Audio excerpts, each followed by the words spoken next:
This audio reading is taken from the book The Bible and the Newspaper by Charles Spurgeon. Our selected reading is entitled Blasting Prohibited, Ye strain at a gnat and swallow a camel. Matthew 23:24. The Times, June 22nd, reports a speech of Mr. Burt in the House of Commons which contains the following. He thought that in certain parts of the country it might be desirable to abolish blasting in coal mines altogether, and as a general rule, blasting should be entirely prohibited wherever it was absolutely necessary that the safety lamp should be used.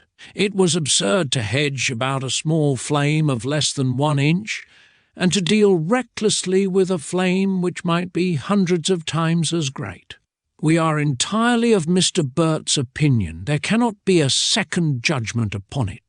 We would carry the same thought into morals and religion, for there are persons who think a great deal of trifling offences against the rules of society, and are quite indifferent concerning the alienation of the heart from God. An unimportant violation of propriety in religious worship shocks them, but they can sin against the Most High at a sad rate, and yet their conscience is by no means affected. They are punctilious concerning the ritual of outward ceremonies, but indifferent to the evils of the heart.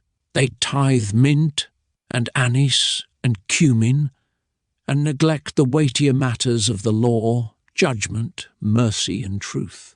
There is a story told of a Spanish bandit who had killed many persons without compunction, but was struck with alarm because a little of the blood of one of his victims had spurted upon his lips on a Friday, and thus he had been guilty of tasting animal food on a fast day. Not long ago our police made great efforts to put down the sin of gambling as it displayed itself in a few boys playing pitch and toss with halfpence, but it never occurred to the authorities to interfere with Tattersall's and the almost universal gambling connected with Epsom and Newmarket.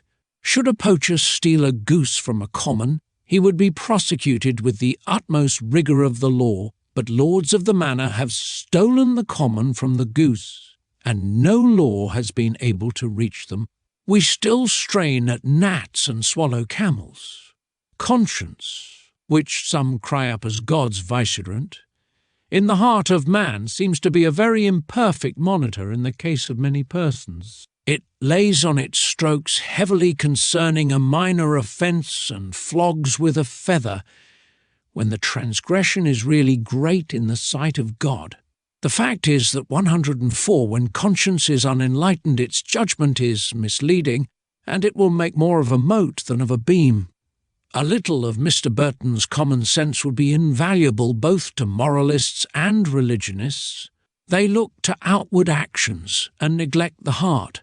Yet acts are but as the flame of 1 inch in the miner's davy, and the depravity of the heart is a flame 1,000 times more dangerous. What is the filth upon the outside of the cup and platter compared with that which lies within? The interior to anyone who uses the cup is vastly the more important. So too an ill word which grates upon a single ear is instantly condemned, but a false doctrine which may slay 1,000 souls is allowed to spread, and to protest against it is accounted bigotry. We have heard of ministers whose speculations in theology are no better than so many firings of shots in dangerous mines. Their blasts are ruinous to multitudes of young men, and yet they are tolerated and even esteemed. If these divines were heard to swear a profane oath, or known to pick a pocket, they would be scoured from society, but they are doing worse, and yet retain their position. Little do they consider what harm their vagaries cause among the younger and weaker part of their hearers. Oh, that the grace of God would make them wise enough to desist from such perilous operations.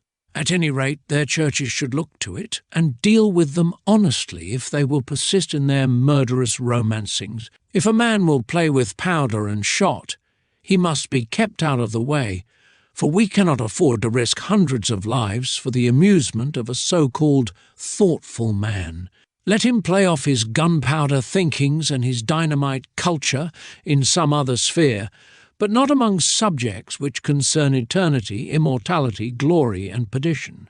This concludes our reading. Thank you for listening.